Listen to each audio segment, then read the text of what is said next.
مبارک سے میں آپ حضرات کے سامنے خاتم النبیین پیغمبر جناب محمد رسول اللہ صلی اللہ علیہ وسلم کی سیرت کے متعلق گفتگو کر رہا ہوں۔ آج میں آپ حضرات کے سامنے آپ صلی اللہ علیہ وسلم کی ختم نبوت کے متعلق چند باتیں عرض کروں گا۔ دعا ہے اللہ رب العزت کی بارگاہ سے کہ رب کائنات کلمہ حق بیان کرنے کی توفیق عطا فرمائے اور بعد میں ہم سب کو اس پر صحیح معنوں میں عمل کرنے کی بھی توفیق عطا فرمائے۔ معزز سامعین کرام، یہ بات محتاج دلیل نہیں ہے کہ جب سے اللہ رب العزت نے انسان کی تخلیق فرمائی ہے تو نبوت و رسالت کا عظیم اور سنہری سلسلے کا آغاز ہوا ہے۔ اس سنہری سلسلے کی کڑی کی ابتدا مسجود ملائکہ سیدنا آدم علیہ السلام سے ہوتی ہے، اور اس معنی کا سب سے آخری موتی اور سب سے قیمتی موتی خاتم النبیین پیغمبر آمنہ کے در یتیم جناب محمد رسول اللہ صلی اللہ علیہ وسلم۔ یوں تو ہر نبی، ہر پیغمبر اپنے اپنے دور میں، اپنے اپنے وقت میں،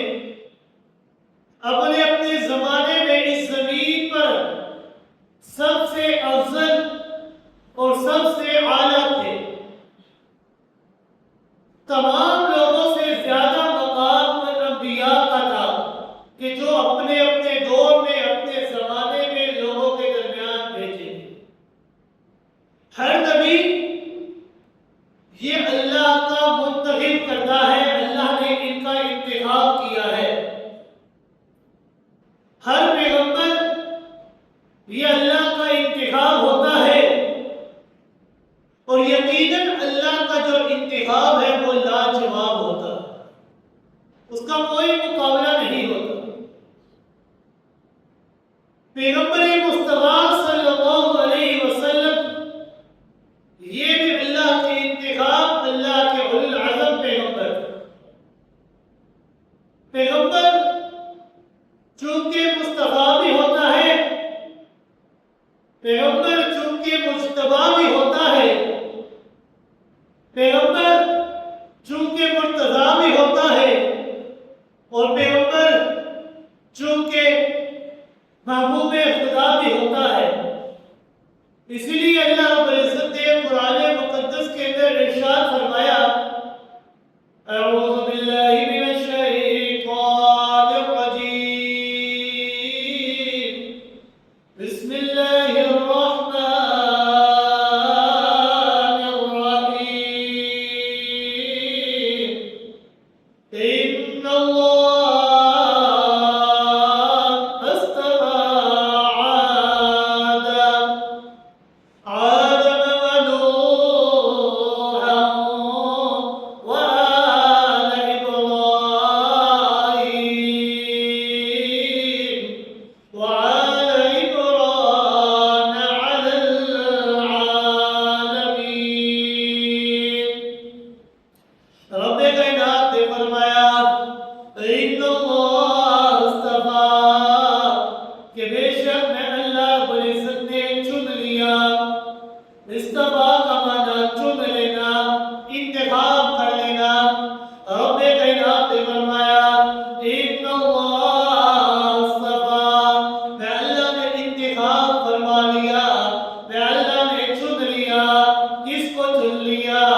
آدم علیہ السلام کو چنا،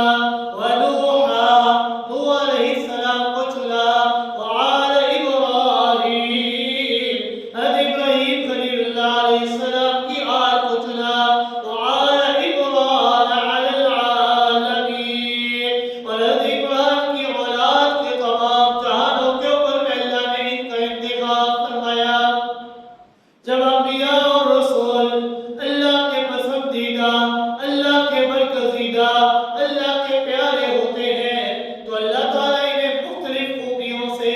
مختلف کمالات سے بھی نوازتے اور مالا مال فرما دیتے ہیں۔ اللہ رب العزت مختلف چیزوں سے مختلف انعامات سے نوازتے ہیں۔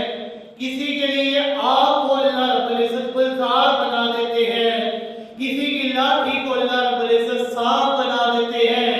کسی کے ہاتھ میں اللہ رب العزت لوہے کو موم کر دیا کرتے ہیں، کسی کے لیے تخت کو ہوا میں اڑا دیا کرتے ہیں، کسی کو اللہ یہ طاقت دے دیتے ہیں کہ وہ مردوں کو زندہ کر دیا کرتا ہے۔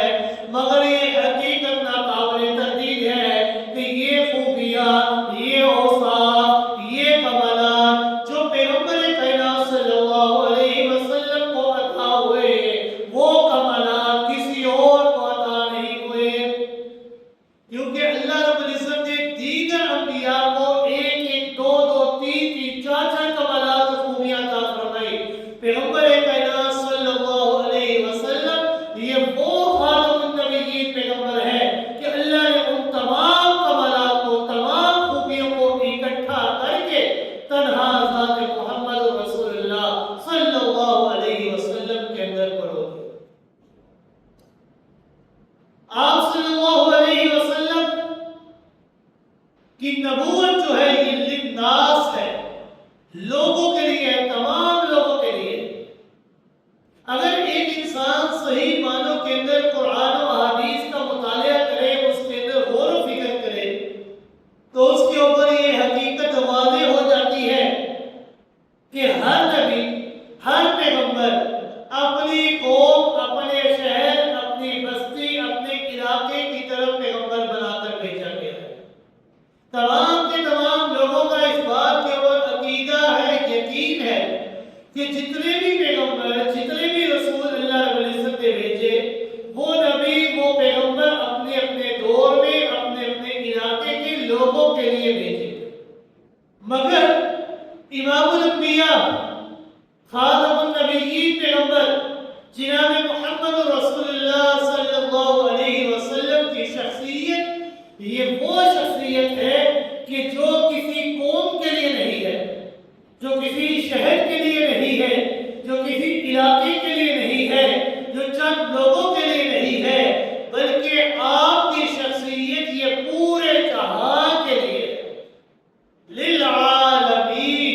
جہاں والوں کے لیے آپ کی شخصیت کو اللہ نے رحمت بنا کر بھیجا۔ وما ارسلناک الا رحمۃ للعالمین، ہم نے آپ کو ایک علاقے کے لیے نہیں، ایک بندے کے لیے نہیں، چند لوگوں کے لیے نہیں، ایک بستی کے لیے نہیں، ایک قوم کے لیے نہیں، ایک زمانے کے لیے نہیں، بلکہ ہم نے آپ کو للعالمین، پورے جہان کے لیے رحمت بنا کر بھیجا۔ قرآن مقدس کے اندر اللہ رب العزت نے ایک ہی سپارے کے اندر مختلف رکوعوں میں ایک ہی ترتیب کے ساتھ مختلف انبیاء کا تذکرہ فرمایا۔ اللہ رب العزت نے سیدنا نوح علیہ السلام کا تذکرہ فرمایا تو رب کائنات نے الفاظ کا انتخاب کیا فرمایا، ذرا غور کیجئے گا۔